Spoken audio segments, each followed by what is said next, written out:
Hari ini kita lanjutkan materi mata kuliah Sistem Informasi Manajemen. Dalam pertemuan ke-6 kita membahas tentang apa yang disebut dengan CPIS. Kita ketahui bersama bahwa dalam Sistem Informasi Manajemen di sana banyak sekali membahas tentang apa yang disebut dengan informasi, sistem, dan manajemen. Nah, di sini Computer Based Information System saya berikan pengertiannya dulu. Jadi bisa kita artikan bahwa sistem informasi yang berbasis komputer atau Computer Based Information System adalah merupakan sistem pengolah data menjadi sebuah informasi yang berkualitas. Kata-kata berkualitas tolong disangatkan di garis bawah, dan dapat dipergunakan sebagai alat bantu yang mendukung pengambilan keputusan, koordinasi dan kendali serta visualisasi dan analisis. Jadi maksud dari kata ini adalah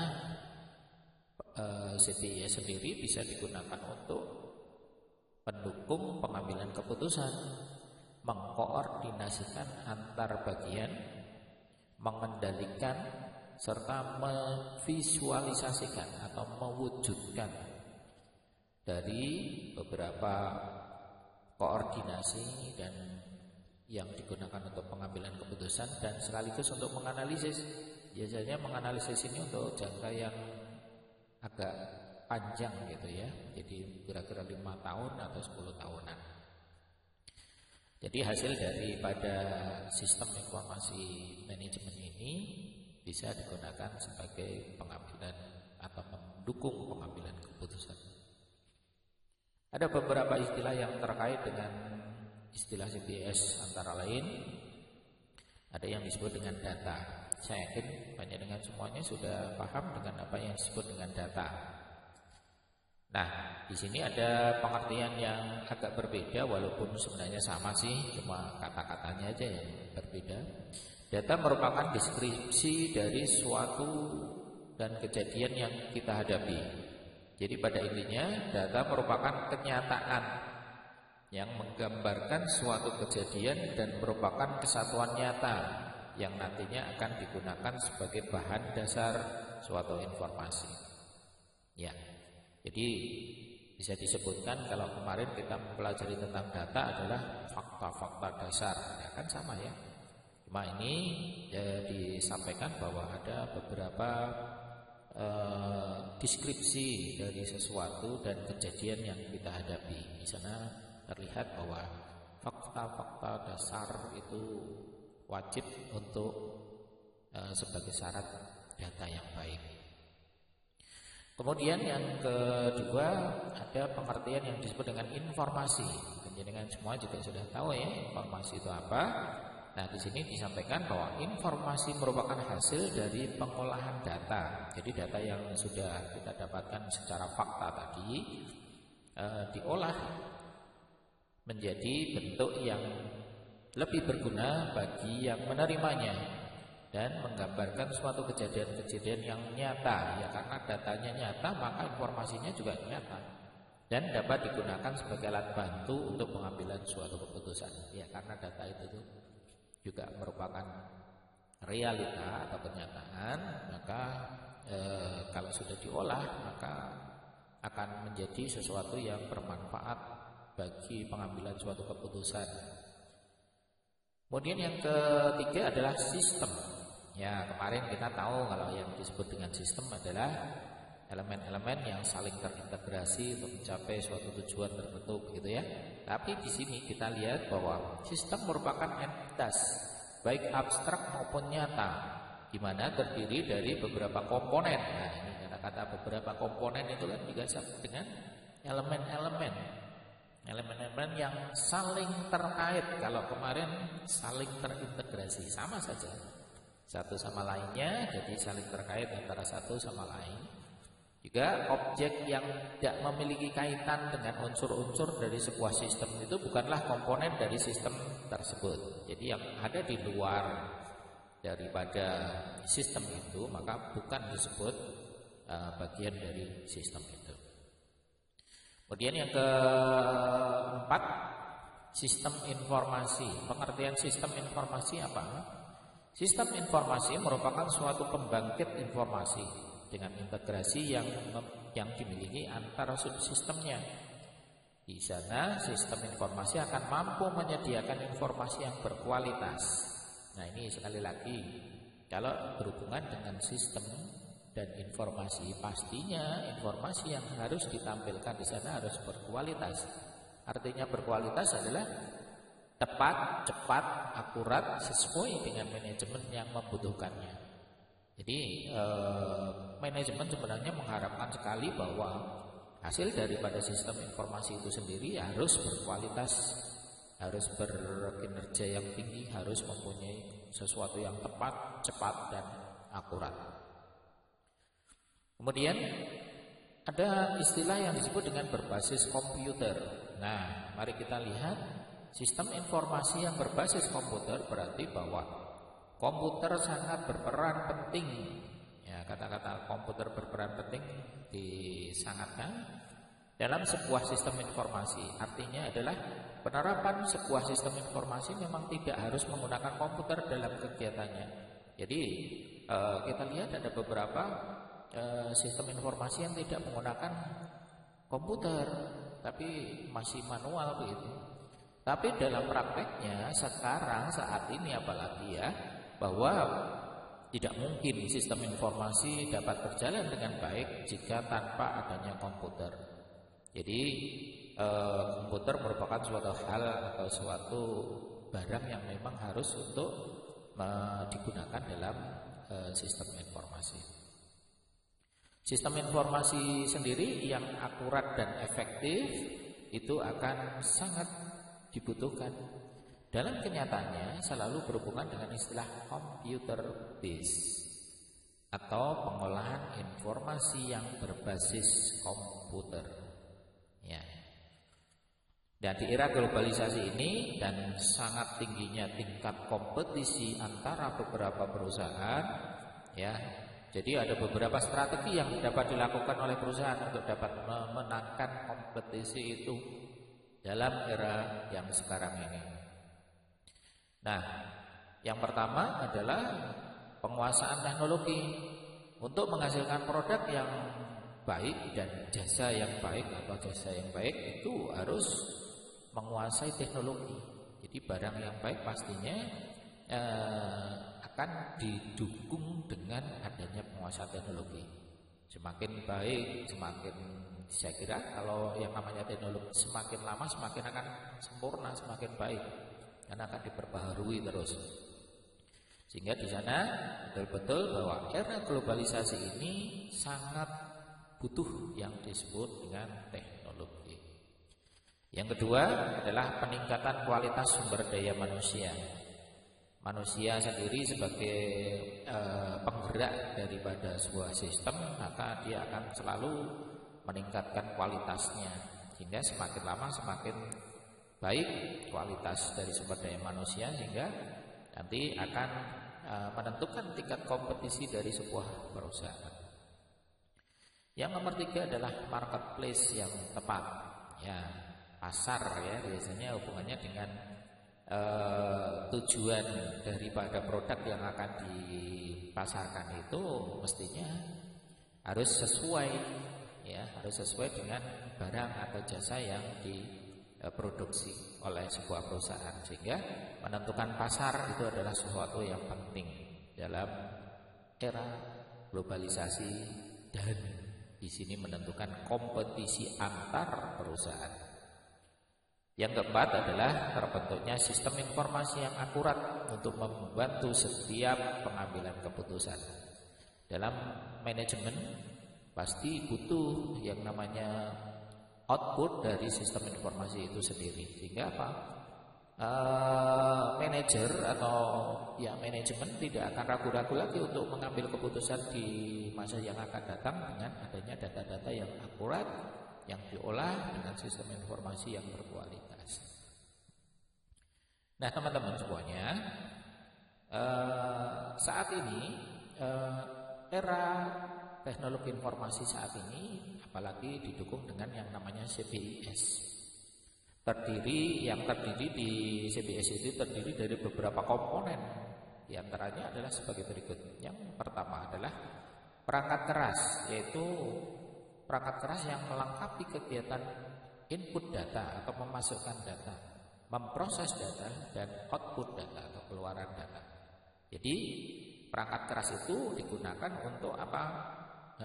Bisa digunakan untuk menginput data yang aktual, yang bagus, kemudian diproses menggunakan beberapa rumus-rumus, informasi-informasi yang lain, sehingga apa?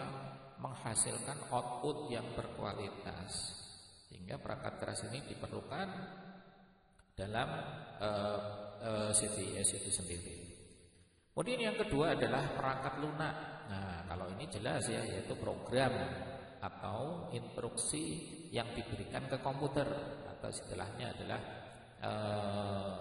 bahasa pemrogramannya lah gitu ya, softwarenya. Jadi kalau softwarenya itu digunakan dengan baik atau diinstal dengan baik dalam suatu perangkat keras, maka bisa digunakan untuk memperlancar jalannya sistem informasi itu sendiri. Yang ketiga adalah database. Kalau database itu adalah kumpulan data dan informasi yang diorganisasikan sedemikian rupa sehingga mudah diakses pengguna sistem informasi. Perlu saya sampaikan juga di sini yang namanya database tidak hanya satu orang atau satu bagian tertentu saja yang membutuhkan database itu. Jadi ada beberapa unit, beberapa instansi, beberapa orang yang mengambil atau menggunakan database itu walaupun databasenya satu.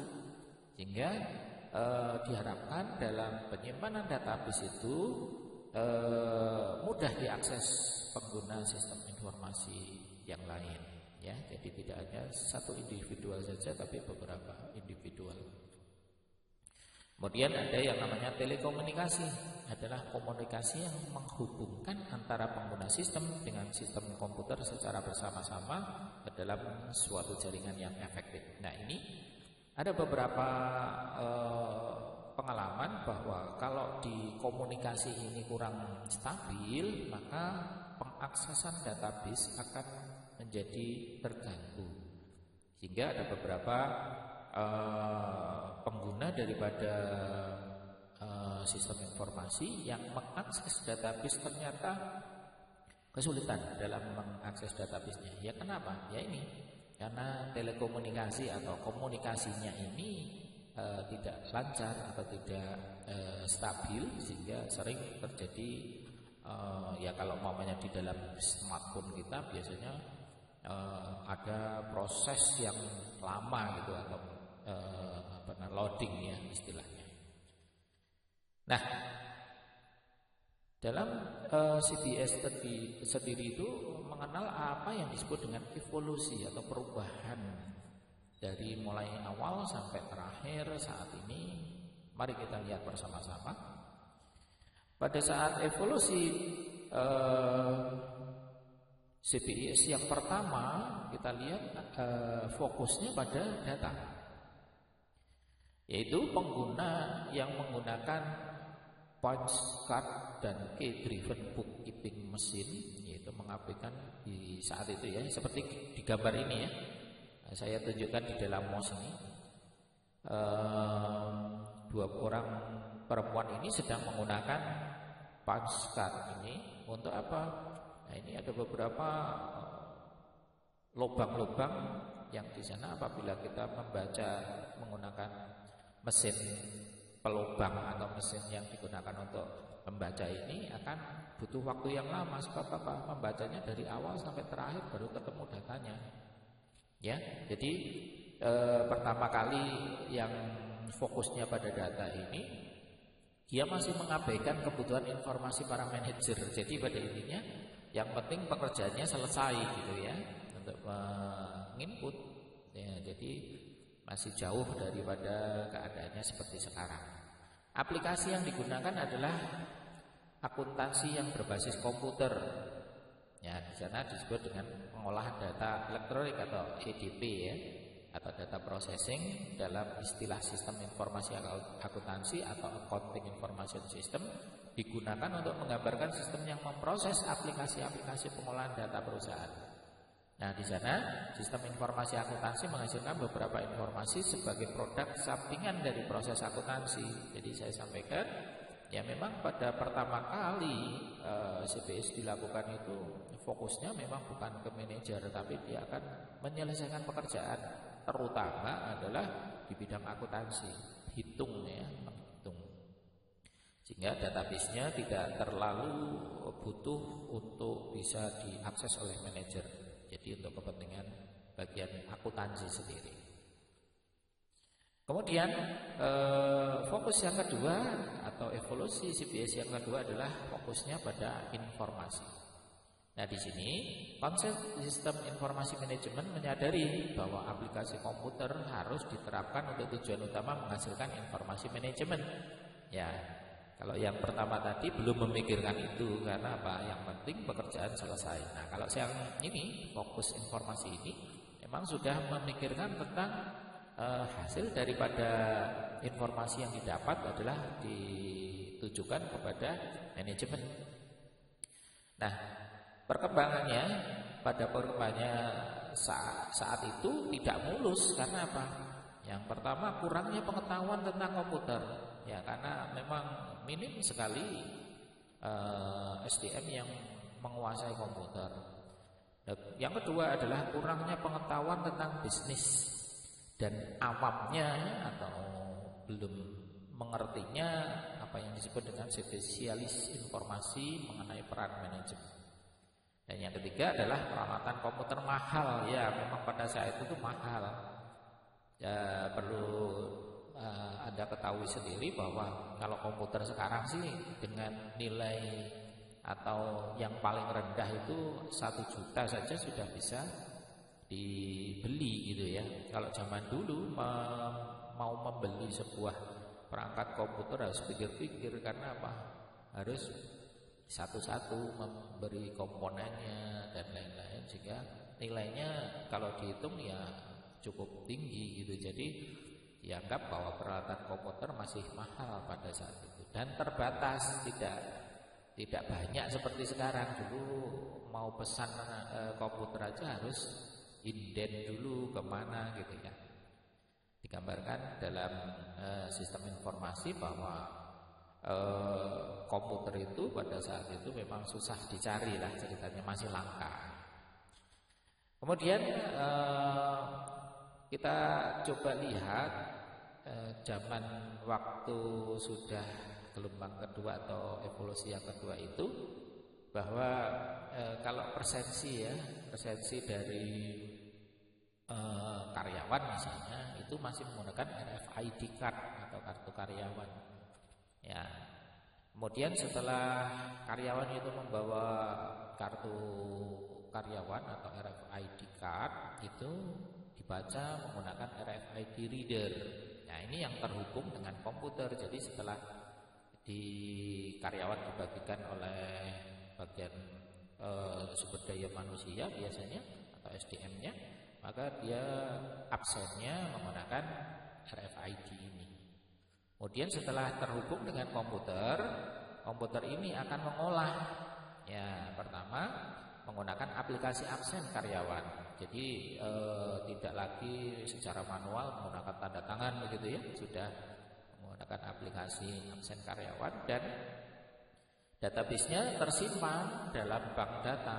Jadi sudah dapat tersimpan, oh hari ini yang masuk kerja sejumlah ini, terus dari jam segini sampai segini. Nah, kemudian komputer itu sendiri mampu untuk mencetak ke printer sehingga ada bukti fisik walaupun di komputer sudah tersimpan, tapi bisa dicetak menggunakan printer. Jadi bisa digunakan untuk apa? Nah, ini untuk membuat laporan atau rekap data yang diberikan kepada pihak manajemen. Nah, inilah yang disebut dengan sistem yang sudah fokusnya atau tujuannya untuk melaporkan atau menyampaikan disampaikan ke pihak manajemen. Kemudian yang berikutnya adalah evolusi yang keempat ya, fokus revisi pada keputusan. Nah, di sini sudah terlihat ada perkembangan yang luar biasa, yaitu ada yang disebut dengan sistem pendukung keputusan atau yang singkat dengan DSS ya. Nah, perbedaan antara SIM atau Sistem Informasi Manajemen dan DSS, kalau SIM adalah sumber daya organisasional yang dimaksudkan untuk menyediakan informasi pemecahan masalah bagi sekelompok manajer secara umum. Nah, ini kata-kata sekelompok manajer ini adalah yang harus digarisbawahi pada sistem informasi manajemen. Tetapi kalau DSS dimaksudkan untuk mendukung satu orang manajer saja secara khusus. Ya, jadi spesifik ya, hanya satu orang untuk pengambilan keputusan itu digunakan DSS untuk satu orang manajer saja. Nah, berikutnya adalah evolusi yang berikutnya, fokusnya pada saat ini sudah pada komunikasi. Nah, di sini semakin maju ya, terjadi atau adanya otomatisasi kantor atau office automation, biasanya disingkat OA, yang memudahkan komunikasi dan meningkatkan produktivitas di antara para manajer dan para pekerja kantor melalui penggunaan alat-alat elektronik. Nah, ini sudah canggih ya pada saat sekarang, mungkin sudah ada beberapa yang menggunakan otomatisasi kantor ini. Bahkan otomatisasi kantor ini berkembang meliputi aplikasi konferensi jarak jauh yang disebut dengan teleconferencing. Nah, saat ini sedang pandemi seperti ini, mesti ini banyak sekali digunakan.